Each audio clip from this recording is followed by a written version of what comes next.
You ever do something for someone you love, and the second you do it, you feel the whole world shift around you. Like the air gets heavier. Like you crossed a line you can't walk back across. That's what happened to my sister Alina. I'm telling you this story because she can't tell it herself anymore. Not the way it really happened. She tries sometimes when we're sitting at the kitchen table late at night and the house is quiet. But she stops halfway through. Her hands start shaking, and I have to be the one to finish it. So I'll tell you. It was October of 1923. We were living in a small town in northern Montana called Briarwood Hollow. You won't find it on most maps now. The railway company shut down the depot back in '41, and the town sort of folded into itself after that. But back then, Briarwood was a stopping point, a breath between two cities. Trains came through twice a week, picking up timber, cattle, and the occasional passenger headed west. Our family ran a small boarding house near the depot. Mama did the cooking, Papa kept the books, and me and my sisters, Alina, Margaret, and little Ruth, we did everything else. Sweeping, washing linens, carrying water from the well behind the kitchen. Alina was the oldest, 22 that fall. She had this quiet way about her. The kind of quiet that makes people lean in when she finally speaks. She didn't laugh much, but when she did, it was the prettiest sound in the house. Margaret was the loud one, 18, all elbows and opinions. She wanted to be a singer in Chicago, used to practice her songs while she scrubbed the floors, and Papa would yell at her to stop wailing like a cat in a sack. And then there was Ruth. Ruth was 14 and the softest of us all. She got sick easy, caught fevers in the fall, coughs in the spring. Mama always kept a kettle going just in case. This story is really about Margaret, but it's Alina who carried it. See, Margaret had gotten herself into trouble, the kind of trouble that doesn't go away by itself. She'd been writing letters to a man none of us had ever met. He lived somewhere up in the mountains past the Crowfoot Pass. He'd come through Briarwood once, almost a year before, on his way back from selling furs in Helena. He'd stopped at our boarding house for 2 nights. He paid in silver coin, which Papa thought was strange but didn't ask about. His name was Silas Hartwell. I remember him a little, tall, real tall, shoulders like a barn door, beard down to his chest the color of old iron. He didn't talk much, but when he did, his voice was low and slow, like he was choosing each word careful. He looked at people like he was measuring them. He looked at Margaret a lot. She was 16 then, just 16, and she thought it was thrilling the way this big, quiet mountain man's eyes followed her around the dining room. She'd flip her hair, laugh too loud, drop a fork just to bend down for it. Mama saw it. Mama told her to stop, but Margaret was Margaret. He left after 2 nights, and we thought that was the end of it. It wasn't. Letters started coming, not many at first, one every couple months. Mama tried to throw them away. Margaret would dig them out of the stove. They had no return address, just his name on the back, S. Hartwell, and the postmark always said Crowfoot Station, which wasn't even a real town. Just a water stop for the trains high up in the mountains where one old man lived in a shack and looked after the rails. The letters got more frequent. Margaret read them under her quilt at night with a candle. She told me about them, but not Alina. Alina would have told Papa. Then this last summer, Margaret started writing back. I don't know what she said in those letters. I don't think I want to know. But by September, she was telling me she was going to leave. Going to take the train up to Crowfoot Pass and meet Silas there. He'd promised her a cabin, a garden, a life away from the boarding house and the chores and Papa's rules. I begged her not to. I cried. I told her she didn't know him. She'd met him for 2 days when she was a child. He was a stranger. She told me she loved him. She was 18. What did I know? The night before she was supposed to leave, Margaret got sick. Real sick. Her face went white as flour, and she threw up everything Mama tried to feed her. By morning, she had a fever so high she couldn't lift her head. But the ticket was already paid for. Silas was already expecting her, and the train only came through twice a week. Margaret cried in her bed. She kept saying his name, saying he'd think she'd abandoned him, saying he'd come down the mountain looking for her and there'd be trouble. That's when Alina did the thing that changed everything. Alina came into the room where I was sitting with Margaret. She was already wearing her traveling coat. Her hair was pinned up under Margaret's blue hat. She'd packed a small leather case. "I'll go," she said. "I'll go and explain. I'll tell him she's sick. I'll tell him to wait or to come back next month or to leave her be. I'll handle it." I stared at her. "Alina, no, you don't know him." "I know enough. He'll be angry." "Then he can be angry at me, not her." She kissed Margaret on the forehead. Margaret was barely awake. She murmured something. I don't know if she understood what was happening. Mama was in the kitchen. Papa was in town buying feed. Alina walked out the back door of the boarding house with that little leather case in her hand and her chin up high, and she walked the quarter-mile to the depot alone. I followed her. I had to. I couldn't let her go without saying goodbye properly. The morning was cold, real cold, the kind of cold that gets into your teeth. There was frost on the grass and the sky was that hard, pale blue you only see in October. You could smell the smoke from the chimneys all along Main Street. Somewhere a dog was barking. Somewhere a baby was crying. The depot was small, just a wooden platform with a tin roof and a bench that nobody ever sat on because the splinters would get you. The train was already there, hissing and breathing like a big, tired animal. Maybe 10 people waiting to board. A few men in long coats. A woman with 2 little children. An old fella with an accordion case. Alina turned to me on the platform. She put her gloved hand against my cheek. "You take care of Ruth," she said. "You take care of Margaret. Don't tell Papa where I've gone until tomorrow. He'll come after me if you do." "Alina, promise me." "I promise." She kissed my forehead. Her lips were ice cold. Then she stepped up onto the train. I watched her find a seat by the window. She didn't wave. She just looked at me. Her face was calm, like she'd already decided what she was going to do and there was no point being scared about it. The whistle blew. The train started to move. I stood there on the platform until the last car disappeared around the bend by the picket farm. And then I went home and I sat with Margaret and I didn't cry. Not yet. Now here's where I have to start telling you what Alina told me later, because I wasn't there. I was back in Briarwood, lying to Mama about where her oldest daughter had gone, while Alina was traveling north into country I'd never seen. The train ride was supposed to take 6 hours, from Briarwood Hollow up through the foothills, then climbing into the pass. Crowfoot Station was the last stop before the train turned and went back south. Past Crowfoot, there was nothing, just mountains and forest and the occasional trapper's cabin tucked away in a valley. Alina sat by the window the whole way. She watched the country change. The flat brown fields gave way to scrubby hills. The hills turned into ridges. The ridges turned into mountains. The trees got taller and darker, pines so tall they made the sky look narrow. She wasn't alone in her car. There was a young couple a few seats up, a salesman with a sample case of buttons and ribbons, an old woman with a basket of apples who offered her one. Alina took it, but she didn't eat it. She just held it in her lap and turned it over in her hands. She was thinking about what she'd say. She'd practiced it in her head 100 times by then. "Mr. Hartwell, I'm Margaret's sister. She isn't well. She sent me to tell you she can't come. She's very sorry. She'll write to you when she's recovered. Please don't blame her." She thought if she said it kind enough, if she was polite, if she made it clear there was no trick involved, he'd just nod and let her get back on the train and ride home. She was a sensible person, Alina. She thought sensible people could talk their way out of anything. The train climbed. The air outside the window got thinner and colder. By the 3rd hour, there was snow on the ground in patches.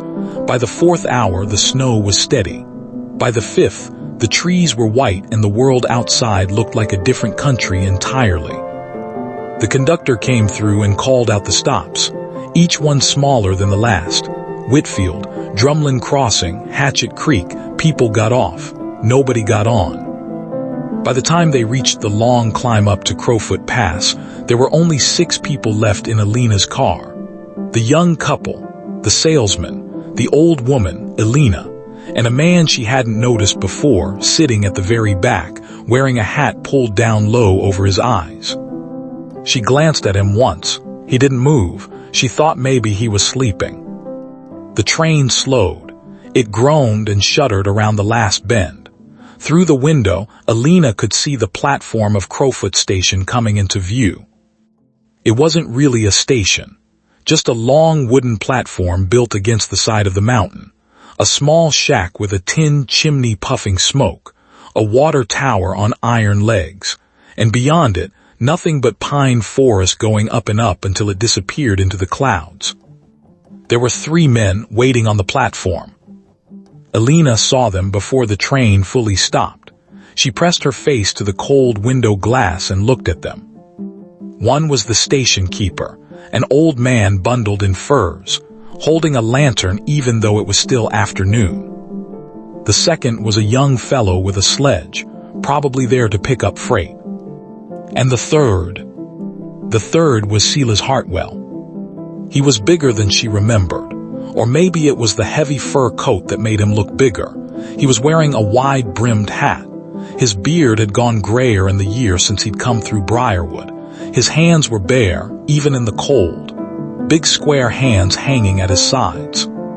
He was looking at the train, looking at every window, looking for Margaret. Alina's heart started pounding so hard she could hear it. She'd practiced her speech. She knew what she was going to say. But sitting there, watching that man scan the windows with his dark eyes, she felt her courage slipping like sand through her fingers. She made herself stand up. She gripped the brass rail above the seats. She lifted her chin. She thought of Margaret in her bed back home, white-faced and feverish, and she thought, I will do this for her. I will do this and I will go home. The train stopped. Alina walked down the aisle. She walked past the salesman and the young couple and the old woman with the apples. She walked past the man at the back of the car, and as she passed him, she noticed for the first time that his hat was pulled low but his eyes were open. He was watching her. She didn't think about it. She kept walking. She stepped down onto the platform. The cold hit her like a slap. Her breath came out in a white cloud. The snow crunched under her boots.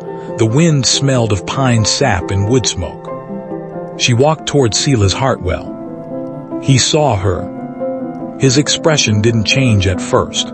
He just looked at her, his head tilted slightly, like a hawk looking at something on the ground. He took one slow step forward.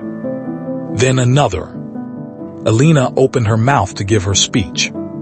She didn't get a chance, because Silas Hartwell raised one big square hand. He pointed at her with one thick finger, and he said, loud enough for everyone on that platform to hear, "She's mine." The station keeper froze. The young fellow with the sledge stopped what he was doing. Somewhere behind her, Alina heard a passenger gasp. Alina's mouth went dry. She tried to say something, anything. "Mr. Hartwell, I'm not." But Silas was already walking toward her. Slow, deliberate, like a man who'd waited a long time for something and wasn't going to be hurried now. And behind her, she heard footsteps on the platform. Someone had gotten off the train behind her. She didn't turn to look.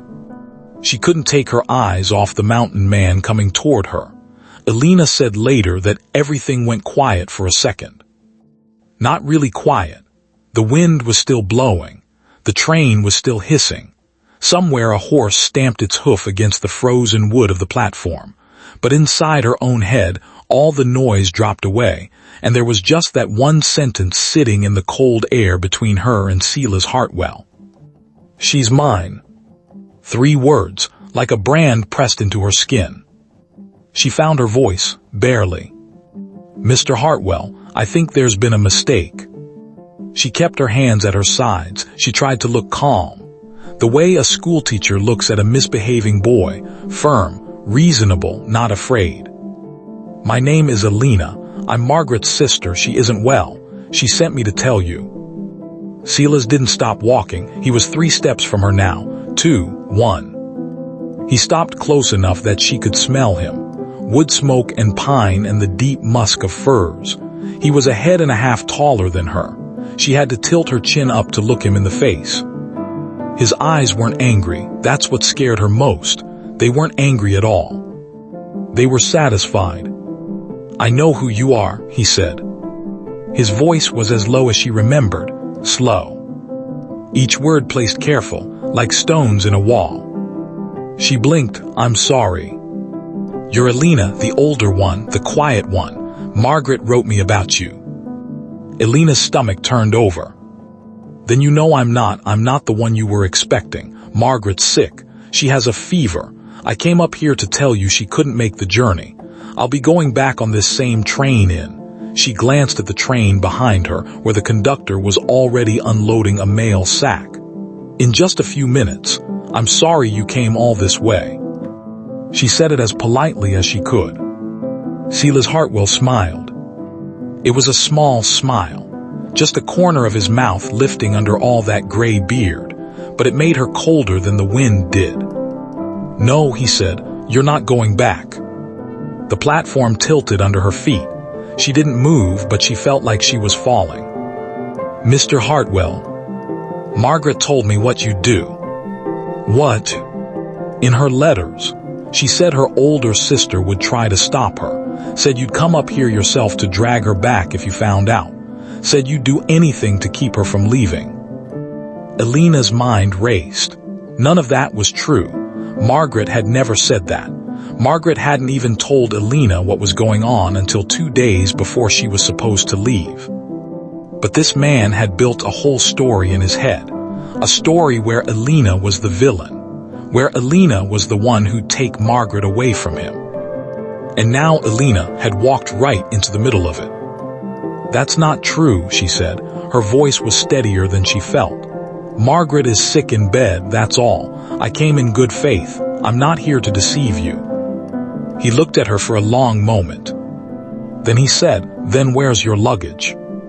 She didn't understand at first. Then she did.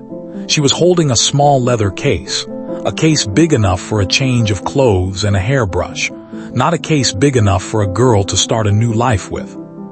She'd given that detail away without meaning to. "I'm only here for the day," she said. "I told you I'm going back." "No, you're not." He didn't raise his voice. He didn't reach for her. He just stood there, big as a barn, and stated it like a fact about the weather.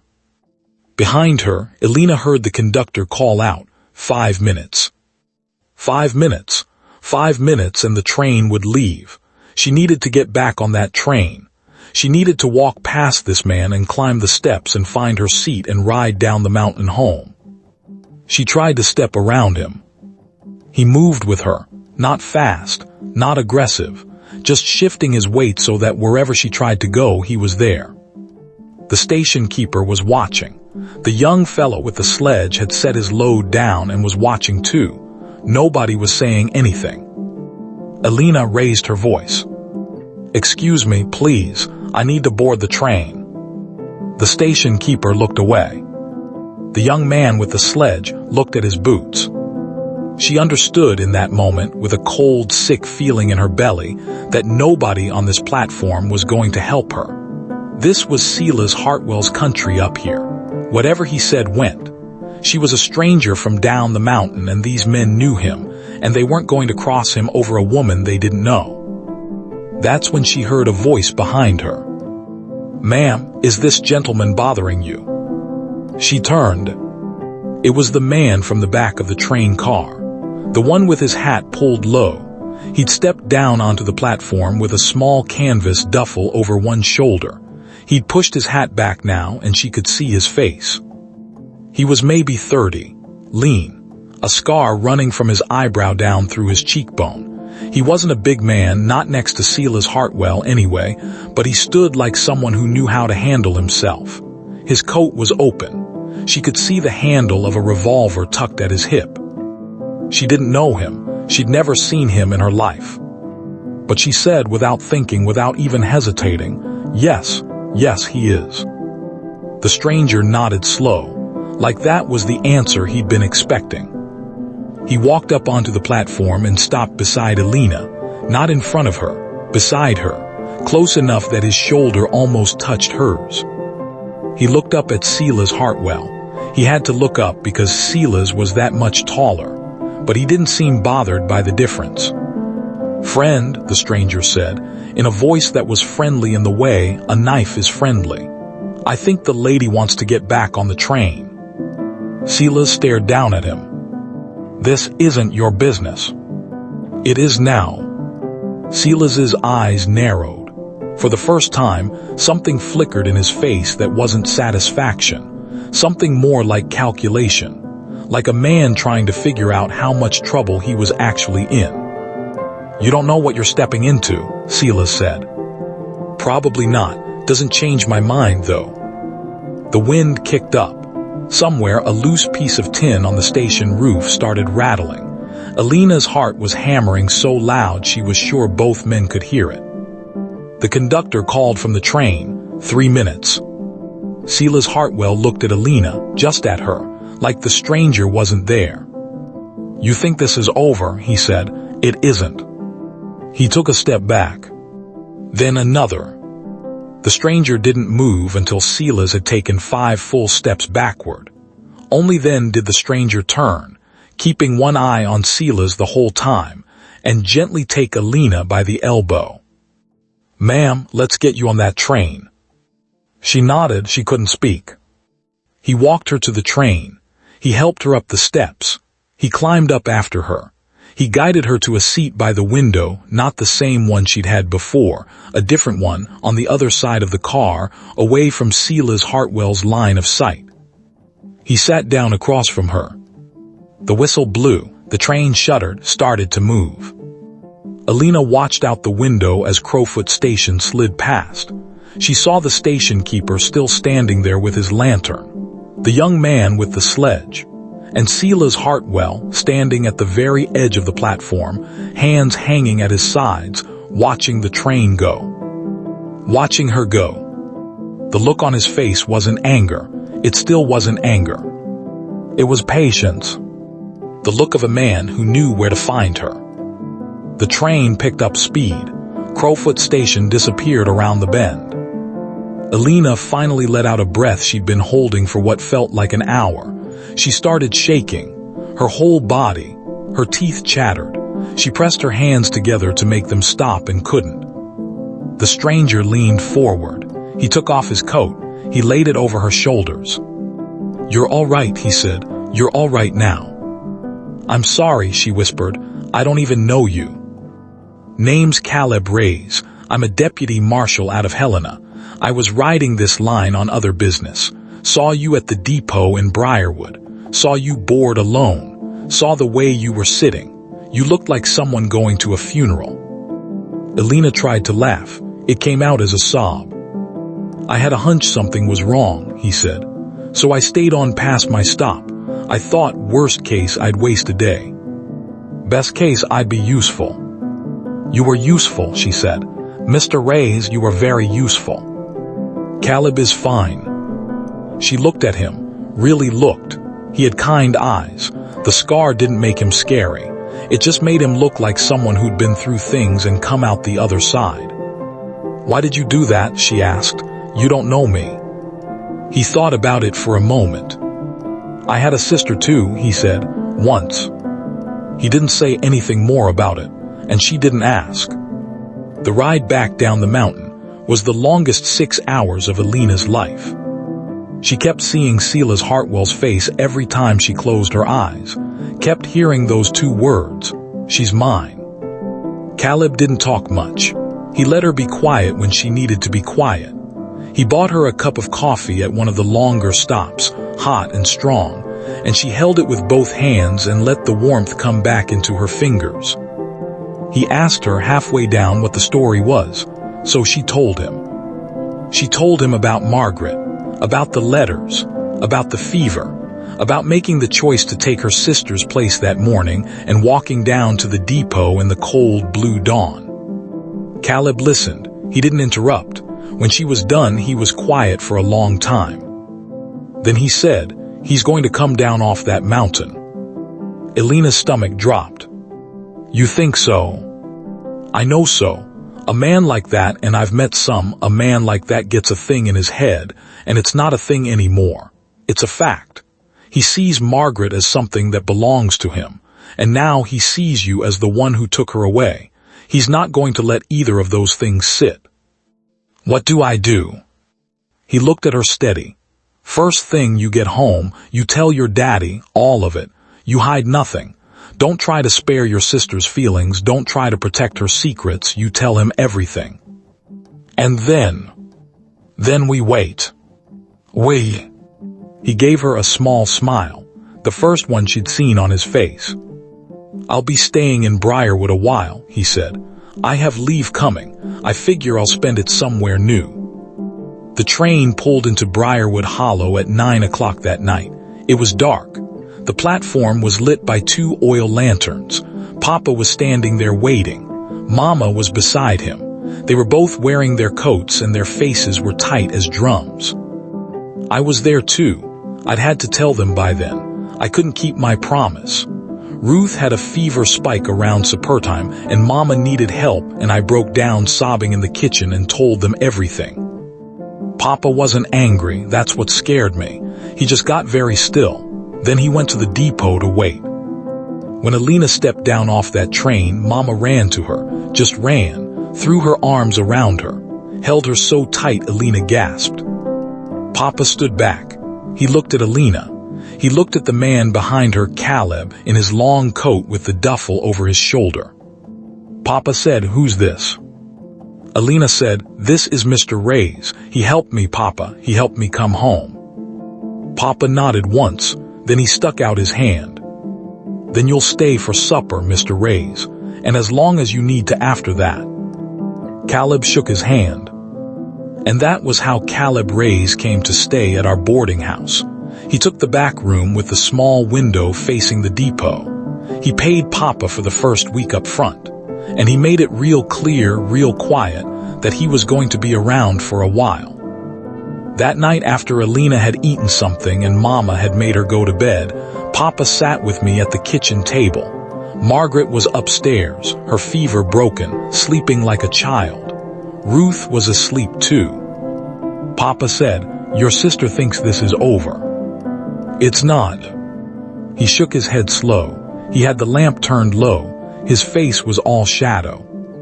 "Men like that," he said, "don't take no for an answer. Not because they're stupid, because they don't hear no, they hear not yet." I felt cold. "Papa, what do we do?" He looked at me with eyes I'd never seen on him before. Old eyes, tired but hard. "We get ready." 3 weeks went by. I want to tell you we forgot. That we settled back into our regular lives, washing the linens, sweeping the porch, taking the boarders' breakfast orders. And on the surface we did. But none of us slept right. Margaret was the worst. When she found out what had happened, when she heard the words "she's mine" coming out of Elena's mouth, she went white. She went into the parlor and she sat down in Mama's chair and she didn't move for hours. She finally said, "He never said that to me. He never spoke like that." Elena said, "He spoke like that to me, Margaret, on a public platform, in front of 3 men. Margaret started crying, real crying, the kind that breaks something inside a person. "I thought he loved me," she said. I thought he was just lonely. I thought he was kind." Elena sat down next to her, took her hand. "I know," she said. "I know you did." They sat there a long time. I think that was the moment Margaret grew up. Right there in Mama's chair, with Elena holding her hand. Caleb stayed. He helped Papa with the heavier chores. He chopped wood. He repaired the fence behind the kitchen garden. He was polite to Mama and gentle with Ruth and respectful to Margaret. And when nobody was looking, he checked the locks on every door of the boarding house every night. He carried that revolver everywhere, even to the breakfast table. Mama didn't like it, but she didn't say anything. He and Alina would sit on the porch in the evenings, drinking coffee, not talking much. Sometimes I'd watch them through the kitchen window. They were comfortable with each other in a way that didn't take long to grow, like two people who'd been through the same storm and didn't need to describe it to each other. One evening, the third weekend, I heard Caleb say to her, "Has there been any word?" And Alina said, "No, nothing. Maybe he's given up." Caleb didn't answer right away. He just stared out at the road that led north out of town, the road that climbed up toward the mountains. Then he said, "Maybe." But he didn't sound like he believed it. It happened on the 23rd of November. I remember the date because it was the day before Thanksgiving, and Mama was already up to her elbows in pie crust. Margaret was peeling potatoes at the kitchen table. Ruth was helping her, slow and careful with her little knife. Alina was upstairs changing the linens in the guest rooms. I was at the front desk. We had 2 boarders that week, a traveling preacher and a man selling sewing machines. The bell above the door rang. I looked up, and my whole body went cold. Silas Hartwell was standing in our front room.